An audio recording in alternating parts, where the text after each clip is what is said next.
I'm Sarah, a digital artist by profession, and someone who takes solace in the comfort of my home. I take pride in both my creative work and my modest, yet warm abode. This made the decision to marry a significant one for me. Mark, a confident professional working in a reputable company, appeared to be the perfect choice. Charming, intelligent, and hailing from a respectable family. Little did I know, appearances can be deceiving. The first cracks in what I thought was an ideal life surfaced during the wedding planning process. It became a constant power struggle between me and Mark's traditional-minded mother, Alice. She insisted on a grand, old-fashioned wedding with elaborate floral arrangements, fancy table settings, and uncomfortable family traditions. As the wedding day approached, anxiety set in. Despite my efforts to maintain a joyful facade, something felt off. Mark seemed distant, like a spectator at his own wedding. However, what truly stung was Alice's behavior. Stepping out of the car in my carefully chosen wedding dress, I felt her judgmental eyes scrutinizing everything from my attire to my complexion. In a cold tone, she criticized my dress, leaving me embarrassed. Mark remained silent, failing to defend me. As the day unfolded, Alice became determined to find fault in every detail: the music, the food, and even my 12-year-old sister's table manners. Attempting to intervene and defend my sister only led to Alice asserting that discipline starts young, as if I needed correction. During the toast, Alice couldn't conceal her disapproval, offering wishes for a joy-filled life that her eyes betrayed as insincere. Looking to Mark for support, I found none. He avoided my gaze, making me realize that the love we spoke of may have been a facade. It became clear that I was alone in this marriage, caught between a husband unwilling to stand by me and a mother-in-law determined to make my life miserable. Our wedding day, meant to mark the beginning of a happy life together, felt more like the opening chapter of a somber tale as we departed for our honeymoon. I clutched my bouquet tightly, using it as a makeshift shield, fully aware that more challenges lay ahead. The wedding, instead of being a joyous celebration, felt like a forewarning of the difficulties that awaited us. After a strangely quiet honeymoon, Mark and I moved into my house. Initially excited about the prospect of married life filled with love and happiness, my optimism waned when I realized that Alice, Mark's mother, considered my home a territory she needed to control. Within a few weeks of our marriage, Alice started making unannounced visits, asserting herself as if she owned the place. Each visit was rife with criticism and passive-aggressive comments, turning my once peaceful home into a battleground. One evening, I eagerly prepared dinner using a new recipe I had found online, hoping to share it with Mark. However, when Alice saw it, she wrinkled her nose and insulted my cooking skills. Despite my attempts to explain, she mocked me, and to my dismay, Mark sided with her. On another occasion, Alice criticized my living room decorations, claiming they clashed with the furniture. Despite the effort I had put into it, she made fun of my choices, and once again, Mark didn't stand up for me. Instead, he suggested that I could use Alice's help next time, making me feel like my home was being taken over. The painful realization struck me that the man who promised to support me not only allowed this emotional harm, but also joined in. Feeling utterly alone, I couldn't comprehend the depth of the isolation I experienced. Both Mark and Alice seemed determined to disrupt the peace I had cherished in my home. Hoping for improvement, I longed for Mark's support, and I naively believed that Alice might grow tired of bitterness. However, my hopes were shattered when one evening, Alice arrived at our door with bags and boxes, declaring that she was moving in with us. Shocked, I questioned Mark about this decision, but he seemed fine with it. As Alice began unpacking, treating her move as a final decision, I pulled Mark aside, my hands shaking with a mix of anger and disbelief. I expressed to him that it simply couldn't happen. Our marriage was already strained, and Alice moving in would only exacerbate the situation. Mark sided with his mother, insisting that we needed to adjust to her presence. Frustrated, I questioned when he would adjust for me and stand up for our home and marriage. Mark avoided my gaze, claiming it would be rude to ask her to leave. And so, Alice moved in, plunging me deeper into my nightmare. Her relentless criticism extended to everything, from how I arranged the furniture to how I did the laundry, and even how I breathed. Mark remained silent, allowing her behavior to persist. Yet it wasn't just the constant nitpicking that wore me down. I stumbled upon a bag of prescription medications hidden in the kitchen one day, pills for anxiety, depression, and sleep disorders. When I confronted Alice about it, she became angry, asserting that I had no right to snoop around. Mark sided with her, claiming they were her private matters. It was a colossal betrayal, leaving me feeling numb.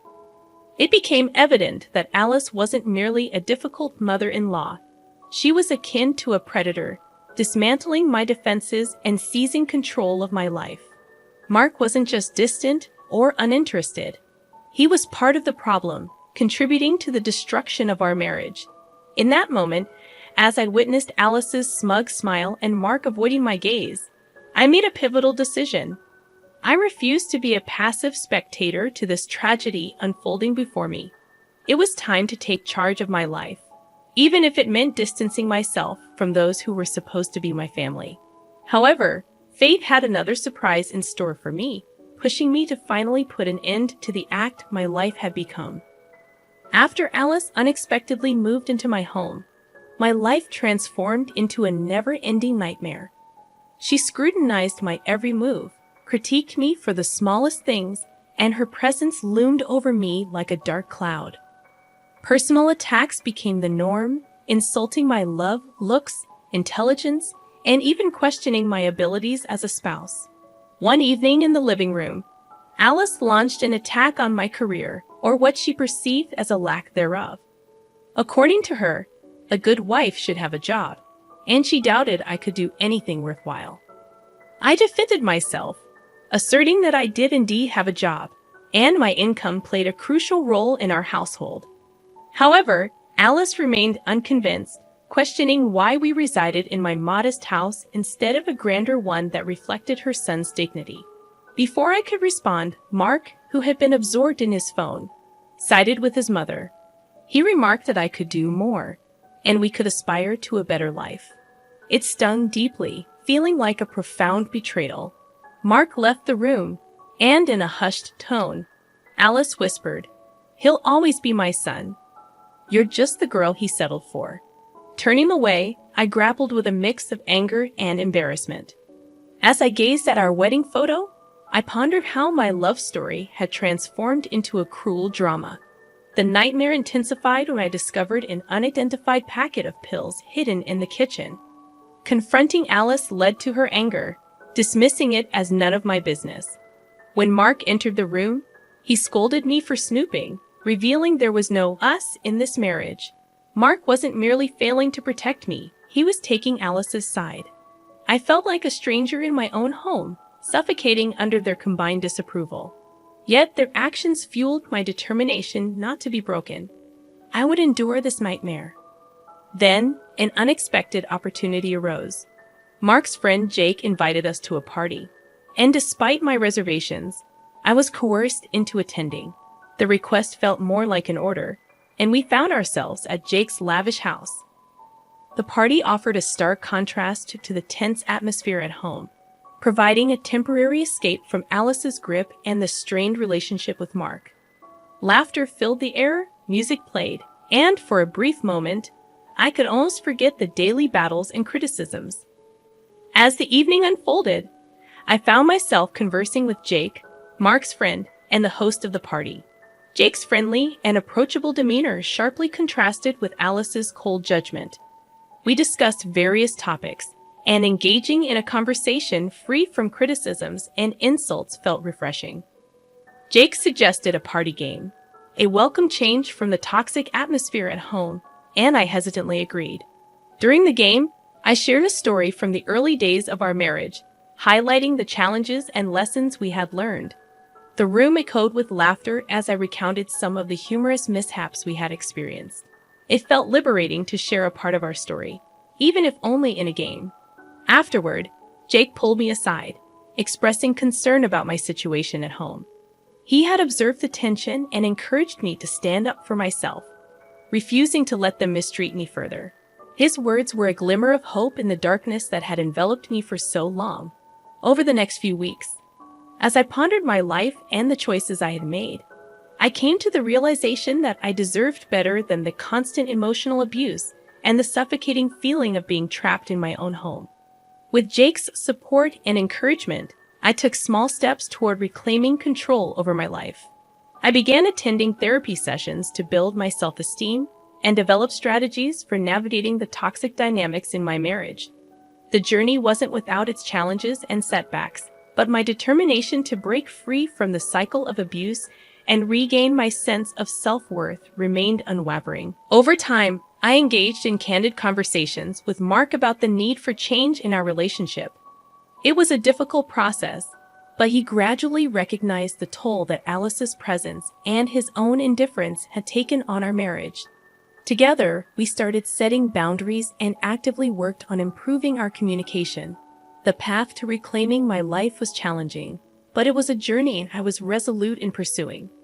With the support of friends like Jake and newfound determination, I began rebuilding my self-confidence and finding my voice.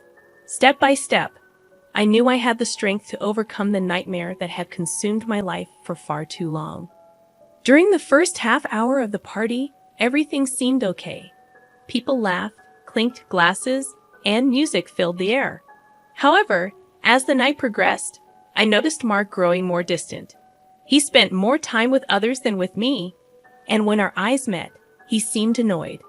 Eventually, Mark disappeared, and my search for him among the guests proved unsuccessful.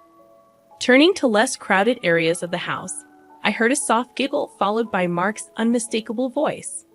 My heart sank even before I reached the door where the sounds emanated. Taking a deep breath, I opened the door to find Mark with another woman. They were oblivious to my presence for what felt like an eternity. When they finally noticed, Mark's face displayed annoyance rather than guilt or regret. He snapped at me, questioning my apparent lack of courtesy and knocking. Unable to contain my anger, I retorted, "Knocking? Are you serious? What are you doing, Mark?" Trembling not with sadness but fiery rage, I witnessed his face turn red, a mix of embarrassment and anger. He suggested we discuss it at home, but I was done talking. Unable to endure further humiliation, abuse, and disrespect, I stormed out, and Mark neither followed nor called out to me. I returned home alone, my mind racing but surprisingly clear. A line had been crossed, a boundary broken. The next morning, Mark acted as if nothing had happened. It was then that Alice, always ready to take advantage of the situation, decided to speak up. She criticized me for embarrassing myself and Mark. That was the last straw. I couldn't take it anymore. Embarrassment. You have the audacity to talk to me about embarrassment after everything you and your son have done. I shot back at her, fueled by months of anger and frustration. Alice threatened to call the police, but I didn't back down. "Go ahead," I said as I dialed my own number into the phone. "They might be interested in the package in the kitchen cupboard." Mark looked puzzled, then alarmed. But before he could say anything, the doorbell rang. As I opened the door for the police officers, a strange calm washed over me. It was as if all the chaos and pain had led to this moment of clarity. My nightmare was about to end, and theirs was about to begin. The police officers were professional but puzzled. They said they received a call about a disturbance, and I confirmed it, leading them to the kitchen cupboard. Inside, I showed them the packet of pills. Mark panicked and asked his mother what she had done. The officers turned to Alice. "Ma'am, you'll need to come with us," one of them said. Alice stammered, saying the pills weren't hers, but the officer insisted she come. She shot me a look filled with rage as they took her away in handcuffs. I looked at Mark, who appeared to be on the verge of falling apart. "Is this what you wanted, Sarah? To break up this family?" he asked. I couldn't believe it. "Destroy this family?" I repeated, surprised. "Mark, you and your mom ruined this family long before today. You cheated on me, belittled me, and let your mom mistreat me in my own home. The damage was your doing, not mine." He stared at me, his eyes narrowing. So what now? Do you want a divorce? He asked. I replied firmly. For the first time, Mark, it's not about what you or your mom want. It's about what I deserve, and yes, I deserve better than this fake marriage. Within weeks, we started divorce proceedings. It wasn't easy, but it was necessary. During the trial, both Mark and Alice faced consequences. Mark was revealed as someone who enabled his mom's behavior, and Alice received a 5-year prison sentence for having illegal substances. Sitting in the courtroom, I felt a mix of emotions. Victory, yes, but also a deep sadness for what our family could have been. Mark avoided my gaze, and I realized the man I had married was a stranger. But I was finally free. Leaving the courtroom, I walked into the sunlight and understood that this was not just an ending but also a new beginning. In the years that followed, I focused on rediscovering myself and healing. Though the scars remained, they reminded me of my own strength, resilience, and self-worth. The nightmare was over, and the lessons I learned would stay with me for life. I had faced the worst and survived, emerging as a woman who would never again settle for anything less than what she deserved.